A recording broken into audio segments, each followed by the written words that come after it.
જય સ્વામિનારાયણ વિદ્યાર્થી મિત્રો, હું સેજલબા ગોહિલ શ્રી સ્વામિનારાયણ વિદ્યાસાગર ઓનલાઈન લેક્ચરમાં આપ સૌનું હાર્દિક સ્વાગત કરું છું. ધોરણ 11 કોમર્સ. આજે આપણે સ્ટેટિસ્ટિક્સ ભણવાનું છે 11 કોમર્સમાં.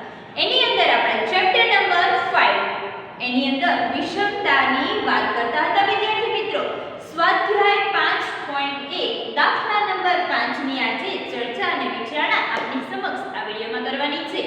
અગાઉના વિડિયો લેક્ચરની અંદર તમે જોયું હશે કે આપણે આવૃત્તિ વિતરણની કેવી રીતે કાલ્પિયર્સનની રીત દ્વારા દાખલાની ગણતરી કરી. એની અંદર મધ્યક ન આપે મધ્યક દ્વારા દાખલાની ગણતરી કરતા શીખ્યા, બહુલક દ્વારા દાખલાની ગણતરી કરતા શીખ્યા.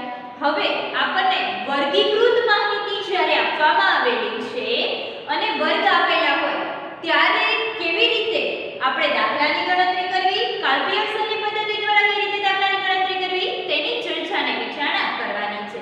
તમારે આ વિડિયો જોતા પહેલા સૌથી પહેલા તો વિદ્યાર્થી મિત્રો તમારું પાઠ્યપુસ્તક તમારી સમક્ષ હોવું જરૂરી છે. રકમ તમારી સામે હશે તો આસાનીથી તમે દાખલાની સમજૂતી મેળવી શકશો અને દાખલાની ગણતરી વ્યવસ્થિત કરી શકશો. બરાબર ને વિદ્યાર્થી મિત્રો? તો ચાલો આપણે અત્યારે ચોપડી ખોલજો. પાઠ્યપુસ્તકની અંદર તમારે સ્વાધ્યાયનો 5.1 દાખલા નંબર 5 ગણતરી કરવાની શરૂઆત કરીએ. રકમ તમને અહીં આપેલી છે કે નીચે આપેલા આવૃત્તિ વિતરણ 38 કંપનીના વાર્ષિક ધારાસભાની રકમ લાખ રૂપિયાને લગતી છે. વાર્ષિક ઘસારાની રકમ અને કંપનીની સંખ્યા બે વસ્તુ તમને આપવામાં આવેલી છે. જો રકમ કેવી છે એમાં સાદી રકમ પણ આપેલી છે, વર્ગીકૃત અને અવર્ગીકૃત બે માહિતીનું મિક્સચર કરીને આ દાખલો તમને આપવામાં આવ્યો છે. મોસ્ટ ઓફલી ઘણી બધી વાર આ પ્રકારના દાખલા તમને એક્ઝામમાં પૂછવામાં પણ આવતા હોય છે વિદ્યાર્થી મિત્રો. તો ખાસ આ દાખલાની ગણતરી કઈ રીતે થાય છે તે તમારે સમજવું જરૂરી છે. 5 ગુણમાં આવો દાખલો પૂછાઈ શકે એવો છે. તો ખાસ તમારે કેરફુલી કઈ સ્ટેપ પછી કયું પગથિયું ભરવું, કઈ રીતે તેની મેથડ દ્વારા આપણે દાખલાની ગણતરી કરવી, કયા સૂત્રના ઉપયોગ દ્વારા દાખલો ગણવો તેની સમજૂતી આપણે હવે મેળવીએ. કીધું છે કે આ માહિતી પરથી કાલ્પિયર્સનની પદ્ધતિની વિષમતા અને વિષમતાંક શોધો. વિષમતાનો પ્રકાર જણાવવાનું તમને અહીં કીધું છે. દાખલાની અંદર કુલ 3 વસ્તુ માંગવામાં આવી છે વિદ્યાર્થી મિત્રો. વિષમતા પણ કઈ પદ્ધતિ દ્વારા કીધું છે? કાલ્પિયર્સન. સ્પષ્ટીકરણ સાથે તમને ઉલ્લેખ કરવામાં આવ્યો છે કાલ્પિયર્સનની પદ્ધતિ દ્વારા વિષમતા, વિષમતાંક અને તેનો પ્રકારની ચર્ચા, ધન પ્રકાર છે કે ઋણ પ્રકાર છે તેની ચર્ચા અને વિચારણા કરવાની છે. રકમ આપી છે કે વાર્ષિક ઘસારાની રકમ 7, 9, 10, 11 થી 20, 21 થી 24, 25 થી 36. કંપનીની સંખ્યા 2, 3, 4, 7, 12 અને 10. n બરાબર 38 એટલે કે 38 તમને આપેલું છે. હવે આપણે રકમની શરૂઆત કરીએ. તો સૌથી પહેલા તો આપણને ખબર છે શું શોધવાનું હશે? મધ્યક શોધવાનો છે. બરાબર? આમાં જુઓ તો બહુલક જે છે અવલોકિત થતો નથી આવૃત્તિ દ્વારા. તો આપણે મધ્યસ્થના સૂત્રની મદદથી આ દાખલાની ગણતરી કરવાની રહેશે. આવૃત્તિ વિતરણ મિશ્ર પ્રકારનું છે. બંને વસ્તુ આની અંદર આવી જાય છે. તો બહુલકનું માપ વ્યાખ્યાયિત નથી. તો Sk બરાબર 3 કૌંસની અંદર x બાર માઈનસ m. બરાબર? આ સૂત્રની મદદથી આપણે દાખલાની ગણતરી કરવાની છે અને મધ્યસ્થ શોધવો પડશે. x બાર મધ્યસ્થ અને પછી s પ્રમાણિત વિચલન, ત્યારબાદ વિષમતા અને વિષમતા. કુલ આટલી વસ્તુ આપણે દાખલામાં શોધવાની છે. સૌથી પહેલા તો એ જ વિચારી લેવાનું કે કઈ રીતે દાખલાની ગણતરી કરવાની છે, સૂત્રમાં કઈ કઈ વસ્તુની જરૂર પડશે. તો સૌથી પહેલા આપણે જોઈએ અહીંયા તો મારે શું શોધવાનું છે? x બાર શોધવાનું છે. બરાબર? તો x બાર લખીશું. x બાર શોધવાનો છે, મધ્યસ્થ શોધવાનો છે, s શોધવાનો છે અને છેલ્લે j અને sk પણ શોધવાનું છે. આટલી વસ્તુ તમારે આ દાખલાની અંદર આપણે શોધવાની છે. તો ચાલો આપણે શરૂઆત કરીએ. સૌથી પહેલા તો આપણને શું આપી દીધેલું છે કે વર્ગ મિશ્ર પ્રકારનું છે. તો x આપેલો ન કહેવાય, x આપણે શોધવો પડશે. એટલે એને કહીશું મધ્ય કિંમત. x મધ્ય કિંમત.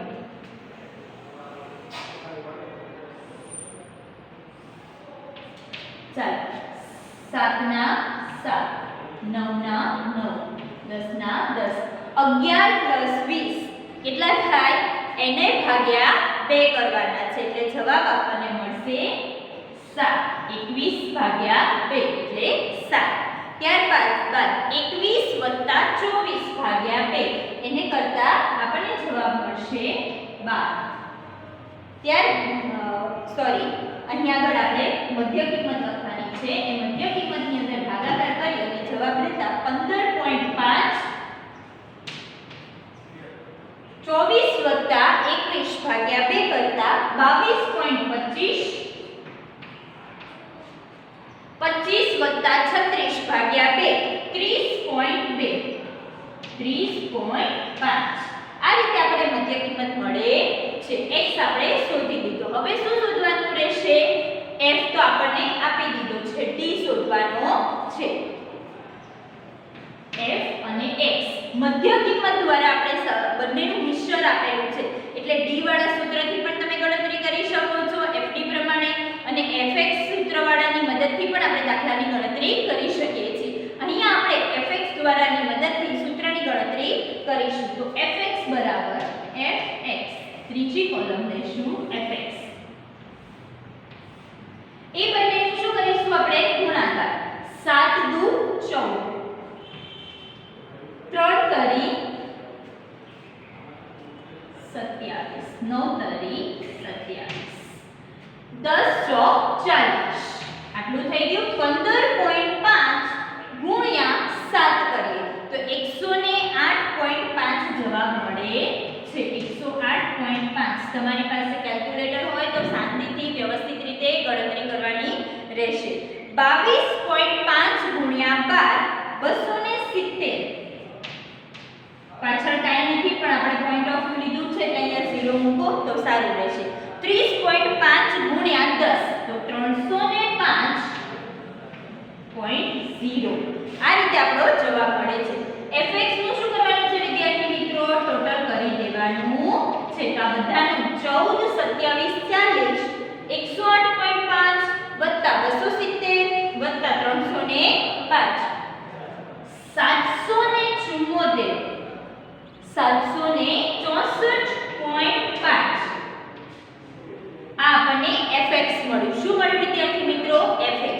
ત્યારબાદ fx નો સ્ક્વેર કરીશું. fx નો સ્ક્વેર કરવા માટે શું કરવાનું છે? તો fx ગુણ્યા x આપણે કરી દેવાનું એટલે fx નો સ્ક્વેર થઈ જશે. એટલે આ કોલમ અને આ કોલમ બંનેનું ફરીથી આપણે ગુણાકાર કરવાનો રહેશે. ચાલો 14 સિત્તા કેટલા થશે? 98. આપણે નાની કોલમ બને અને મારા જગ્યાનો થોડો અભાવ છે એટલે આપણે આ રીતે લખીશું ગુણ્યા x.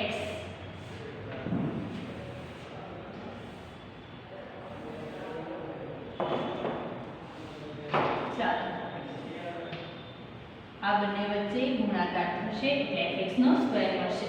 27 ગુણ્યા 9 કરવાના 243. 40 ગુણ્યા 10 400. 108 ગુણ્યા 15.5 કરતા 1681.75. 270 ગુણ્યા 22.5 એટલે 60.75. 0. 305 ગુણ્યા 30.5 9302.50. આ ખાસ લેવાનું ભૂલતા નહીં વિદ્યાર્થી મિત્રો. સિગ્મા fx નો સ્ક્વેર બરાબર એનું જે ટોટલ છે કેટલું આવશે? 17800.25. 25. આનું ટોટલ આવે છે. સિગ્મા fx નો સ્ક્વેર છે બરાબર. fx નો સ્ક્વેર 17800.25 આપણને જવાબ મળે છે. ત્યારબાદ આપણે મધ્યસ્થ શોધવાનું છે વિદ્યાર્થી મિત્રો. એટલે એક જ વસ્તુ ખાસ યાદ રાખવાની છે. શું? CF શોધવાનું ભૂલવાનું નથી. એટલે કે સંચય આવૃત્તિ. CF સંચય આવૃત્તિ.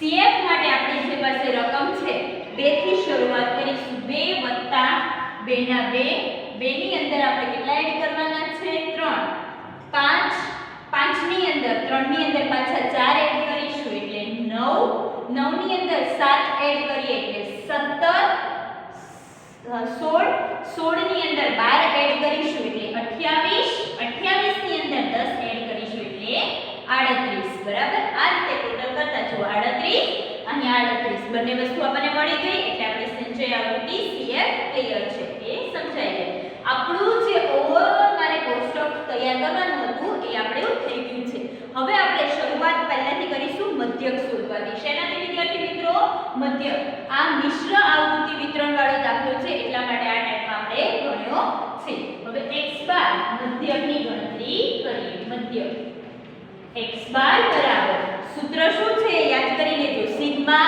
fx ના છેદમાં n સિગ્મા fx છેદમાં n તો x બાર બરાબર સિગ્મા fx આપણને આપી દીધેલું છે કેટલું આપવામાં આવ્યું છે 764.5 છેદમાં 38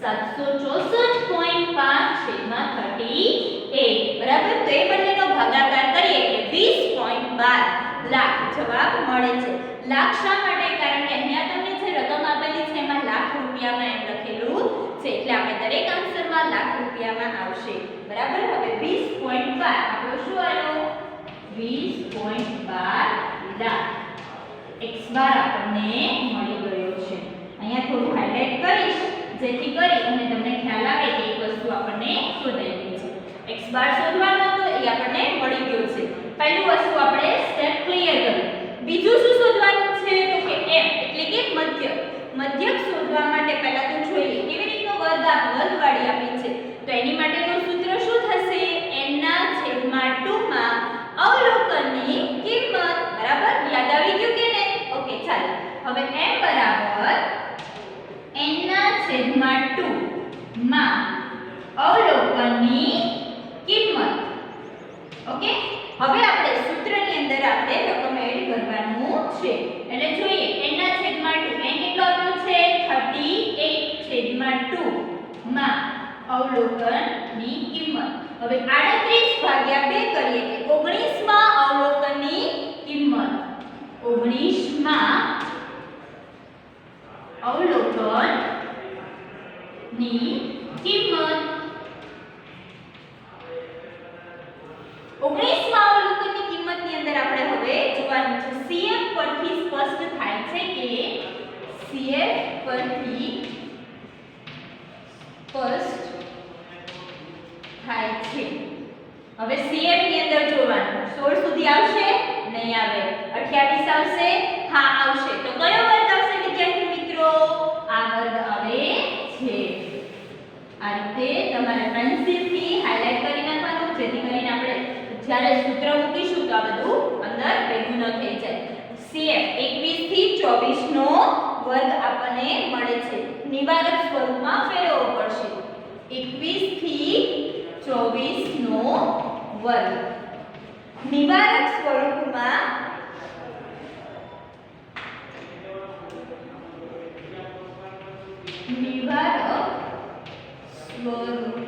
કારણ કે અવર્ગીકૃતમાં અસ્તવ્યસ્ત માહિતી આપી છે એટલે નિવારકમાં ફેરવવો પડશે અનિવારક વર્ગ આપેલો છે એને નિવારકમાં ફેરવવા માટે 20.5 થી 1 થી 24 આપ્યું છે 24.5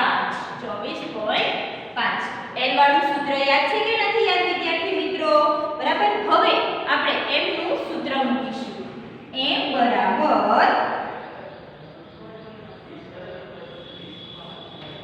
n વત્તા શું આવશે n ના છેદમાં 2 ઓછા cf છેદમાં f ગુણ્યા c વર્ગ લંબાઈ બરાબર આ રીતે આપણે લખવાનું છે l બરાબર આપણે રકમ હવે લખીશું 20.5 n ના છેદમાં 2 શોધતા કેટલા મળે છે 19 મળે છે તો n ના છેદમાં 2 બરાબર 19 cf એટલે કે તમને ખ્યાલ છે કે cf આપણે આવૃત્તિ વિતરણમાં જોવાનું એનું ઉપરનું cf એટલે કે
12 20.5 વત્તા 4 તરી 12 12 ના છેદમાં 12 થશે તો બંને ઉડી ગયા જવાબ આપણો 1 આવ્યો 20.5 વત્તા 1 આનો સરવાળો કરીએ તેનો સરવાળો કેટલો આવશે 21.5 લાખ આપણને શું મળી ગયું વિદ્યાર્થી મિત્રો આપણો m મળી ગયો બે વસ્તુ આપણે શોધી નાખી બરાબર હવે આપણે શોધવાનું શું છે s શોધવાનો છે પ્રમાણિત વિચલન ચાલો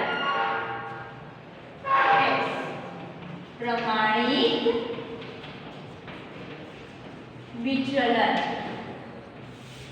સૂત્ર તો તમને બધાને ખ્યાલ જ હશે વિદ્યાર્થી મિત્રો કે સિગ્મા fx ના છેદમાં fx નો સ્ક્વેર છેદમાં n ઓછા સિગ્મા fx ના છેદમાં n નો હોલ સ્ક્વેર બરાબર રૂટની અંદર આપણે લેવાનું છે બરાબર આમાં ગુણ્યા c આવશે નહીં આવે કારણ કે અહીંયા ક્યાંય આપણે એડ કર્યું નથી બરાબર ચાલો હવે આપણે રકમ મૂકી દઈએ s બરાબર સિગ્મા fx નો સ્ક્વેર આપણે અહીંયા શોધી નાખ્યું કેટલા છે 17,800 છેદમાં 38.25 ઓછા fx કેટલું આપેલું છે 764.5 છેદમાં 38 એનો હોલ સ્ક્વેર s બરાબર હવે આ બંનેનો શું કરી નાખીશું આપણે ભાગાકાર કરતા આપણને 668.43 અને 20.12 668.43 ઓછા 20.12 એનો વર્ગ તો s બરાબર 668.43 અને 668.43 ઓછા 20.12 બે વખત કરીએ એટલે 404.81 મળે છે 404.81 આ બંનેની બાદબાકી કરી નાખીએ આપણે એટલે આપણને જવાબ મળે ચાલો તો એની બાદબાકી કરતા 662 આવે છે 63.62 એને રૂટમાંથી કાઢી નાખીએ એટલે s આપણને મળી જશે રૂટમાંથી કાઢતા 7.98 લાખ 7.98 લાખ આ શું મળી ગયું વિદ્યાર્થી મિત્રો આપણને આપણો s મળી ગયો છે હવે આપણે વિષમતા કાલ્પિયર્સનની રીતથી વિષમતા અને વિષમતા બંને શોધવાનું છે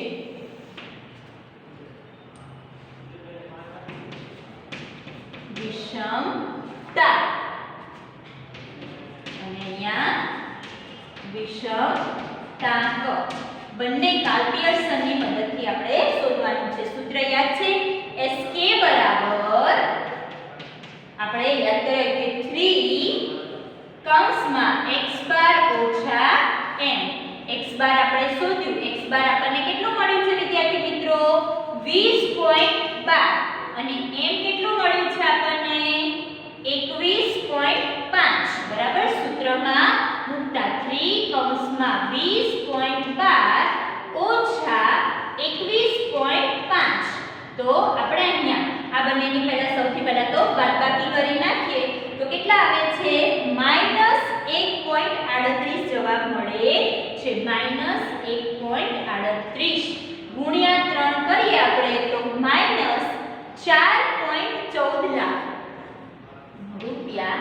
-4.14 લાખ આપણને શું મળ્યું વિષમતા મળી ગઈ હવે વિષમતાંક શોધવાનું છે તો જે બરાબર સૂત્ર યાદ છે કે નહીં 3 કૌંસમાં x બાર ઓછા m છેદમાં s બરાબર આ રીતે પણ તમે ગણતરી કરી શકો છો ડાયરેક્ટ -14.4 લાખ એના છેદમાં 7.98 લાખ મૂકી દે તો ડાયરેક્ટ આપણને મળે છે તો હવે આવી રીતે પણ લખી શકાય છે કે sk ના છેદમાં s તો sk કેટલું મળ્યું -4.14 લાખ છેદમાં 7.98 લાખ બંનેનો શું કરી દેવાનો ભાગાકાર કરતા -0.52 મળે છે. -0.52 લાખ મળે છે. આપણને શું મળ્યું વિદ્યાર્થી મિત્રો? આપણને આપણું વિષમતાંક મળી ગયું છે 0.52. વિષમતાંક જે બરાબર આપણને મળી ગયું છે. આની પરથી સ્પષ્ટ થાય છે, જો જવાબ કેવો આવ્યો છે? માઈનસમાં આવ્યો છે, તો વિષમતાનો પ્રકાર -4.14. તેથી આપેલ આવૃત્તિ વિતરણ ઋણ વિષમ છે. અહીંયા તમે લખી શકો છો કે આપેલ આવૃત્તિ વિતરણ ઋણ વિષમ છે. કેવું છે? ઋણ વિષમતાંક છે. બરાબર. શા માટે? કારણ કે માઈનસમાં જવાબ આવ્યો. પ્લસમાં જો જવાબ આવ્યો હોત તો ધન વિષમતા કહેવાત કે ના કહેવાત? એવી જ રીતે. તો આ રીતે સ્વાધ્યાયનો 5મો દાખલો મોસ્ટ આઈએમપી, આમાં બધી જ વસ્તુ ટોટલી આવી જાય છે. તો આ દાખલો ખાસ કરીને ક્લિયરલી જોજો વિદ્યાર્થી મિત્રો. તમને સૌથી પહેલા જે રકમ આપવામાં આવી છે, રકમ આપેલી છે, ત્યારબાદ મધ્ય શોધવાનો, fx વાળા સૂત્રથી શોધી નાખવાનો, સિગ્મા fx ના છેદમાં n વાળું x બાર બરાબર. ત્યારબાદ fx નો સ્ક્વેર અને cf કરી નાખવાનું, મધ્યસ્થ શોધવાનું છે એટલે cf કરવાનું ભૂલવાનું નહીં. m બરાબર n ના છેદમાં 2 માં અવલોકનની કિંમત, કારણ કે મિશ્ર પ્રકારનું આવૃત્તિ વિતરણ આપણને આપવામાં આવેલું છે તે માટે થઈને. ત્યારબાદ 38 ના છેદમાં 2 માં અવલોકનની કિંમત cf પરથી જોતા 19 માં અવલોકન મળે છે. 19 માં અવલોકનમાં 21 થી 24 નો વર્ગ મળ્યો. એ અનિવારક છે, તેને નિવારકમાં આપણે ફેરવ્યું એટલે 20.5 થી 24.5. સૂત્ર મૂકવાનું m બરાબર l વત્તા c n ના છેદમાં 2 cf છેદમાં f ગુણ્યા c. સૂત્રમાં રકમ એડ કરી દેવાની. ત્યારબાદ પ્રમાણિત વિચલન, તો તે તમને સારી રીતે શોધતા આવડે છે વિદ્યાર્થી મિત્રો. સિગ્મા fx નો સ્ક્વેર છેદમાં n માઈનસ સિગ્મા fx છેદમાં n નો હોલ સ્ક્વેર રૂટની અંદર. ત્યારબાદ સૂત્રમાં કિંમત મૂકતા વિષમતા અને વિષમતાંક શોધવાનું કીધું છે. તો sk બરાબર 3 કૌંસમાં x બાર માઈનસ n. સૂત્રમાં એડ કરો રકમ. ત્યારબાદ વિષમતાંક j બરાબર 3 કૌંસમાં x બાર માઈનસ n છેદમાં s. વેરી ગુડ વિદ્યાર્થી મિત્રો, તમને સરસ મજાની રીતે આવડવા માંડ્યું છે. તો આવા જ મજાના દાખલા પ્રેક્ટિસ વારે ઘડીએ તમે કરશો. આવા નવા બીજા ટાઈપ્સ ઓફ ના દાખલા જે છે એ ગણતરી તમારે કરવાની રહેશે. ન સમજાય તો મને તમે પૂછી પણ શકો છો, મેસેજ પણ કરી શકો છો અને હું મારી રીતે તમને પ્રયત્ન કરીશ કે સમજાવી શકું. તો આ રીતના જેટલા દાખલા તમને પાઠ્યપુસ્તકમાં, અપેક્ષિતની અંદર, પ્રેક્ટિસ વર્કમાં આપેલા હોય તે ગણવા પ્રયત્ન કરજો વિદ્યાર્થી મિત્રો, જેથી કરી તમે સારી રીતે સમજી શકો. અને આવા દાખલા ઘણી બધી વાર આપણને એક્ઝામમાં પણ પૂછાય છે 5 ગુણની અંદર. તો આવા 5 ગુણ આપણે જવા દેવાના નથી વિદ્યાર્થી મિત્રો. મારો આ વિડિયો તમે અંત સુધી જોયો એ બદલ ખૂબ ખૂબ આભાર. નવા દાખલા સાથે ફરીથી મળીશું. આવજો. જય સ્વામિનારાયણ.